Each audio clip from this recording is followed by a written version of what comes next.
ನಮಸ್ಕಾರ. ರಿವ್ಯೂ ಚಾನಲ್ಗೆ ಸ್ವಾಗತ. ನಾನು ಸಖ್ಯಾ ಗಾಂವ್ಕರ್. ಮತ್ತೆ ಮುಖ್ಯಮಂತ್ರಿ ಸಿದ್ದರಾಮಯ್ಯನವ್ರಿಗೆ ಶಾಕ್ ಕೊಟ್ಟ ರಾಜ್ಯಪಾಲರು. ಈಗಾಗಲೇ ಕುರ್ಚಿ ಶೇಕ್ ಆಗೋ ಮಟ್ಟಿಗೆ, ಸರ್ಕಾರಕ್ಕೆ ಉಸಿರುಗಟ್ಟೋ ಮಟ್ಟಿಗೆ ರಾಜ್ಯಪಾಲರ ಪ್ರಾಸಿಕ್ಯೂಷನ್ ಅನುಮತಿ ವಾತಾವರಣ ಬಿಗಿಯಾಗಿಸಿದೆ. ಹೈಕೋರ್ಟಲ್ಲಿ ಈಗ ಮಂಡೇ 2:15 ಶುರುವಾಗುತ್ತೆ, ಮತ್ತು ಸೋಮವಾರ 2:15 ಶುರುವಾಗಿ ಬಹುತೇಕ ಅವತ್ತು ತೀರ್ಪು ಬರುತ್ತೆ ಅಂತ ಅನ್ನಿಸ್ತಿದೆ. ವಿಚಾರಣೆ ಎಲ್ಲ ಒಂದು ಅಂತಿಮ ಹಂತಕ್ಕೆ ಬರ್ತಿರೋದ್ರಿಂದ ಈ ಹೊತ್ತಲ್ಲಿ ರಾಜ್ಯಪಾಲರ ಬಿಗ್ ಕೌಂಟರ್ ಮಾಹಿತಿನ ಮುಂದೆ ಇಡ್ತಾ ಇದ್ದೀವಿ. ಮಿಸ್ ಮಾಡಿದ್ರೆ ನಮ್ಮ ಚಾನಲ್ನ ಸಬ್ಸ್ಕ್ರೈಬ್ ಮಾಡಿ, ನಿಮ್ಮ ಅಭಿಪ್ರಾಯ ಕಮೆಂಟ್ ಮಾಡಿ ತಿಳಿಸಿ. ಎಸ್ ವೀಕ್ಷಕರೇ, ಒಂದು ಕಡೆ ಕಾನೂನು ಹೋರಾಟ ನಡೀತಾ ಇದೆ. ಅಲ್ಲಿ ಯಾವ ರೀತಿ ಇದೆ ರಾಜ್ಯಪಾಲರ ಪರ ವಕೀಲರ ಅಂದರೆ ಸಾಲಿಸಿಟರ್ ಜನರಲ್ ತುಷಾರ್ ಮೆಹ್ತಾ ಅವರ ವಾದ, ಅದನ್ನು ಗಮನಿಸಿದ್ದೀವಿ. ಈ ಕಡೆ ರಾಜ್ಯಪಾಲರು ನೋಡಿ ಕಾಂಗ್ರೆಸ್ಗೆ ಕೊಟ್ಟಿರೋ ಕೌಂಟರ್ ಏನು, ಕೋರ್ಟಲ್ಲೂ ಕೂಡ ಅದನ್ನು ಪ್ರಬಲವಾಗಿ ಮಂಡಿಸಿ ಸರ್ಕಾರ, ಮುಖ್ಯಮಂತ್ರಿಗಳ ಪರ ವಕೀಲರು ಇದು ನಮಗೆ ಪ್ರಬಲ ಅಸ್ತ್ರವಾಗುತ್ತೆ, ಈ ದ್ವೇಷ ರಾಜಕಾರಣ ಅನ್ನೋದೇ ಇನ್ನೇನು ಅನ್ನೋದನ್ನು ವಾದ ಮಂಡಿಸೋದು ಮತ್ತು ಕೋರ್ಟ್ನ ಹೊರಗಡೆನೂ ದೊಡ್ಡ ಮಟ್ಟದಲ್ಲಿ ಪ್ರತಿಭಟನೆಗೆ ಎತ್ತುಕೊಂಡ್ರು. ರಾಜ್ಯಪಾಲರನ್ನು ಕೈಗೊಂಬೆ ಮಾಡ್ಕೊಂಡಿದ್ದಾರೆ ಅಂತ ನಿನ್ನೆನೇ ರಾಜಭವನ ಚಲೋ ರಾಜ್ಯಪಾಲರಿಗೆ ಮನವಿ ಕೊಟ್ಟಿದ್ದೆಲ್ಲ ಆಯಿತು. ಆದರೆ ಇವರು ಕೊಟ್ಟಂಥ ಮನವಿಗೆ ಏನು ರಿಯಾಕ್ಷನ್ ಬಂತು ಆ ಕಡೆಯಿಂದ? RTI ಅಡಿ ಇದೇ ಹೊತ್ತಲ್ಲಿ ಇನ್ಫಾರ್ಮೇಷನ್ ಕೇಳಲಾಗಿತ್ತು.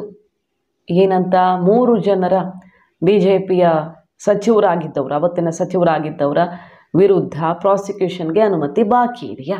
ಕುಮಾರಸ್ವಾಮಿ ಅವ್ರದ್ದು, ಜೊಲ್ಲೆ, ನಿರಾಣಿ, ಬೇರೆ ಬೇರೆ ಅವ್ರದ್ದೆಲ್ಲ ಬಾಕಿ ಇದೆ ಅಂತಲ್ವ ಹೋರಾಟ ಮಾಡಿದ್ದು ಕಾಂಗ್ರೆಸ್ಸು. ಅವ್ರದ್ದೆಲ್ಲ ಉಳಿಸ್ಕೊಂಡು ಪೆಂಡಿಂಗು ಚಾರ್ಜ್ ಶೀಟ್ ಸಲ್ಲಿಕೆ ಮಾಡೋ ಹಂತಕ್ಕೆ ಬಂದಿದೆ ಅವ್ರದ್ದು ತನಿಖೆಯಾಗಿ. ಸಿದ್ದರಾಮಯ್ಯನವ್ರ ಕೇಸಲ್ಲಿ ಇನ್ನೂ ತನಿಖೆನೂ ಆಗಿಲ್ಲ, ವರದಿನೂ ಬಂದಿಲ್ಲ, ಆಗಲೇ ಕೊಟ್ಟು ಬಿಟ್ಟಿದ್ದೀರಿ, ಅದನ್ನು ಪೆಂಡಿಂಗ್ ಇಟ್ಟಿದ್ದೀರಿ ಅಂತ ಆರೋಪ ಮಾಡಿ ಸಂಚು ಅನ್ನೋದನ್ನೇ ಕೋರ್ಟಲ್ಲೂ ಕೂಡ ರಿಜಿಸ್ಟರ್ ಮಾಡೋದಕ್ಕೆ ಬಹಳ ಪ್ರಯತ್ನ ಆಗ್ತಿರೋ ಹೊತ್ತಲ್ಲಿ ರಾಜ್ಯಪಾಲರು ಉತ್ತರ ಕೊಟ್ಟಿದ್ದಾರೆ. ಕೋರ್ಟ್ಗೂ ಕೊಟ್ಟಿದ್ದಾರೆ ಅಧಿಕೃತ ದಾಖಲೆಯನ್ನು, ಯಾವುದೇ ಕೇಸ್ ಪೆಂಡಿಂಗ್ ಇಲ್ಲ, ಅದಕ್ಕೆ ಸಂಬಂಧಪಟ್ಟಂಥ ದಾಖಲೆಗಳು ಇಲ್ಲಿವೆ ಅಂತ. ಕಾಂಗ್ರೆಸ್ ಪರ ವಕೀಲರು ಅಂದರೆ ಮುಖ್ಯಮಂತ್ರಿಗಳ ಪರ ವಕೀಲರು ಯಾವ್ಯಾವುದು ಪೆಂಡಿಂಗ್ ಇದೆ ಅಂತಿದ್ದಾರೋ ಅದಕ್ಕೆಲ್ಲ ಏನು ಆ್ಯಕ್ಷನ್ ಆಗಿದೆ ಅನ್ನೋ ದಾಖಲೆಗಳನ್ನು ಕೋರ್ಟಿಗೆ ಕೊಡಲಾಗಿದೆ. ಈ ಕಡೆ RTI ಅಡಿ ಮಾಹಿತಿಯನ್ನು ಕೊಟ್ಟಿದ್ದಾರೆ ರಾಜ್ಯಪಾಲರು. ಯಾವುದೇ ಅರ್ಜಿ ಅಥವಾ ದೂರು ಪೆಂಡಿಂಗ್ ಇಲ್ಲ. ಏನಾಗಿದೆ ಹಾಗಾದರೆ? ಜೊಲ್ಲೆ, ನಿರಾಣಿ, ಕುಮಾರಸ್ವಾಮಿ ಅವ್ರದ್ದು ಕೇಸು ಎಲ್ಲ ಆಯಾ ಇಲಾಖೆಗೆ ಸಂಬಂಧಪಟ್ಟಂಥ ಏಜೆನ್ಸಿಗೆ ತನಿಖೆಗೆ ಅಥವಾ ಬೇರೆ ಏನೋ ಒಂದು ಆ್ಯಕ್ಷನ್ಗೆ ಕಳಿಸ್ಕೊಡ್ಲಾಗಿದೆ. ಫಾರ್ ಎಕ್ಸಾಂಪಲ್ ಕುಮಾರಸ್ವಾಮಿ ಅವ್ರದ್ದೇ ಮೊನ್ನೆ ಮಾಡಿದ್ರಲ್ಲ SIT, ಮತ್ತೆ ರಾಜ್ಯಪಾಲರ ಮೊರೆ ಹೋಯಿತು, ಮರುಪರಿಶೀಲನೆಗೆ ಅಂತ ಕಳಿಸ್ಕೊಟ್ಟಿದ್ದಾರೆ. ಸೊ ಅದು ಪ್ರಾಸೆಸ್ ಆದಂಗೆ ಆಯಿತು. ಆ ರೀತಿ ಟೆಕ್ನಿಕಲಿ ರಾಜ್ಯಪಾಲರು ಕೌಂಟರ್ ಕೊಟ್ಟಿದ್ದಾರೆ. ನಿರಾಣಿ, ಜೊಲ್ಲೆ ಇನ್ನಿತರ ಕೇಸ್ಗಳು ಬಹುಶಃ ಇಲಾಖಾವಾರು ತನಿಖೆಗೋ ಇನ್ನೇನಕ್ಕೋ ಕಳಿಸ್ಕೊಟ್ಟಿರೋ ಬಗ್ಗೆ ಈಗ ಮಾಹಿತಿ RTI ಅಡಿ ರಾಜ್ಯಭವನ ಕೊಡ್ತಾ ಇರೋದು. ಕೋರ್ಟ್ಗೂ ಕೂಡ ಅಧಿಕೃತ ದಾಖಲೆ ಕೊಡೋ ಮೂಲಕ ಯಾವುದೂ ಪೆಂಡಿಂಗ್ ಇಲ್ಲ, ಲೇಟೆಸ್ಟಾಗಿ ಇದೇ ಬಂದಿರೋದು, ಮತ್ತು ಇದರಲ್ಲಿ ಇಷ್ಟಿಷ್ಟು ತಪ್ಪುಗಳಿವೆ, ಯಾವೆಲ್ಲ ದಾಖಲೆಗಳನ್ನು ಪರಿಶೀಲಿಸಿ ರಾಜ್ಯಪಾಲರು ಅನುಮತಿಯನ್ನು ಕೊಟ್ಟಿದ್ದಾರೆ ಅಂತ ಪ್ರಬಲವಾದವನ್ನು ತುಷಾರ್ ಮೆಹ್ತಾ ಅವರು ಮಂಡಿಸಿದ್ದಾರೆ. ಸೊ ಕಾಂಗ್ರೆಸ್ ಯಾವುದು ದೊಡ್ಡ ಅಸ್ತ್ರ ಅಂತ ಅಂದುಕೊಂಡಿತ್ತೋ, ಇಷ್ಟೆಲ್ಲ ಕೇಸು 10 ತಿಂಗಳಿಂದ ಪೆಂಡಿಂಗ್ ಇಟ್ಕೊಂಡಿದ್ದಾರೆ, ಇಲ್ಲಿ ಕೇಂದ್ರ ಸರ್ಕಾರದ BJPಯ ಮಾತು ಕೇಳ್ಕೊಂಡು ಹಿಂಗೆ ಮಾಡಿದ್ದಾರೆ ಅಂತ ಆ ಅಸ್ತ್ರವನ್ನೇ ಕೈ ತಪ್ಪಿಸಿದ್ದಾರೆ ರಾಜ್ಯಪಾಲರು. ನಂಬರ್ 1 ಕೋರ್ಟ್ಗೂ ಕೊಟ್ಟಿದ್ದಾರೆ ಆಲ್ರೆಡಿ ಹೇಳಿದ ಹಾಗೆ. ಎರಡನೆಯದಾಗಿ ರಾಜ್ಯಪಾಲರು ಕೋರ್ಟ್ನಲ್ಲಿ ಮಂಡಿಸಿರುವ ವಾದ, ಅವ್ರ ಪರ ವಕೀಲರು ಮಂಡಿಸಿರೋ ವಾದ ಏನಪ್ಪ ಅಂತ ಕೇಳಿದ್ರೆ, ಮುಖ್ಯಮಂತ್ರಿಗಳು ಯಾವುದೇ ಟಿಪ್ಪಣಿ ಬರೆದಿಲ್ಲ, ಆದೇಶ ಕೊಟ್ಟಿಲ್ಲ, ಮತ್ತು ಹೆಂಗೆ ನನ್ನ ತಪ್ಪಾಗತ್ತೆ ಅನ್ನೋ ಆಧಾರದಲ್ಲಿ ವಾದ ಮಂಡಿಸ್ತಿದ್ದಾರಲ್ಲ, ಮತ್ತ್ಯಾಕೆ ಟೆನ್ಷನ್?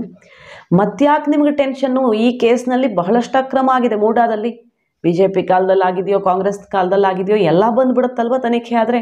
ಇಲ್ಲ, ಅಸಲಿಗೆ CM ವಿರುದ್ಧ ಪ್ರಾಸಿಕ್ಯೂಷನ್ಗೆ ಅನುಮತಿ ಎಲ್ಲ ನಾವು ಕೊಟ್ಟಿರೋದು, ತನಿಖೆಗೆ ಅನುಮತಿ ಅನ್ನುವ ಹೊಸ ವಿಚಾರವನ್ನು ಅಂದರೆ ಕೊಟ್ಟಿರೋದು ಅದೇ ರೀತಿ, ಬಟ್ ಅದನ್ನು ಕೋರ್ಟ್ಗೆ ಮನವರಿಕೆ ಮಾಡಿಕೊಡ್ತಿದ್ದಾರೆ. ತನಿಖೆ ಆಗಬೇಕು ಅಂತ ನಾವು ಆದೇಶ ಕೊಟ್ಟಿರೋದು, ನಾವೇ ಡೈರೆಕ್ಟಾಗಿ ಸಿದ್ದರಾಮಯ್ಯ ವಿರುದ್ಧ ಆ್ಯಕ್ಷನ್ಗೋ ಇನ್ನೊಂದಕ್ಕೂ ಅವಕಾಶ ಮಾಡಿಕೊಟ್ಟಿಲ್ಲ. 17A ಅಡಿಯಲ್ಲಿ ನೋಟಿಸ್ ಕೊಡೋ ಅನಿವಾರ್ಯತೆ ಕೂಡ ಇಲ್ಲ. ನಾವು ಮುಖ್ಯಮಂತ್ರಿಗಳಿಗೆ ಹಾಗೂ ಒಂದು ಸೌಜನ್ಯಕ್ಕೆ ನೋಟಿಸ್ ಕೊಟ್ಟು ಅವರು ಉತ್ತರ ತಗೊಂಡಿದ್ದೀವಿ ಅನ್ನೋದನ್ನು ವಾದ ಮಂಡಿಸಿರೋದು. ಮತ್ತು ಕ್ಯಾಬಿನೆಟ್ ತೀರ್ಮಾನ ವಿವೇಚನೆಯಿಂದ ಆಗೇ ಇಲ್ಲ. ಯಾಕೆಂದರೆ ಅಡ್ವೊಕೇಟ್ ಜನರಲ್ ಏನು ಆನ್ಸರ್ ಕೊಟ್ಟಿದ್ದಾರೋ ಅದನ್ನೇ ಕಾಪಿ ಪೇಸ್ಟ್ ಮಾಡಿ ಸೇಮ್ ಕಾಪಿ ಕಳಿಸ್ಕೊಟ್ಟಿದ್ದಾರೆ. ಕಾಮಾ, ಫುಲ್ ಸ್ಟಾಪ್ ಸಹಿತ ಅದನ್ನೇ ಕಾಪಿ ಪೇಸ್ಟ್ ಮಾಡಿದ್ದಾರೆ. ಸೊ ಸಂಪುಟ ಇಲ್ಲಿ ತೀರ್ಮಾನ ತಗೊಂಡೇ ಇಲ್ಲ.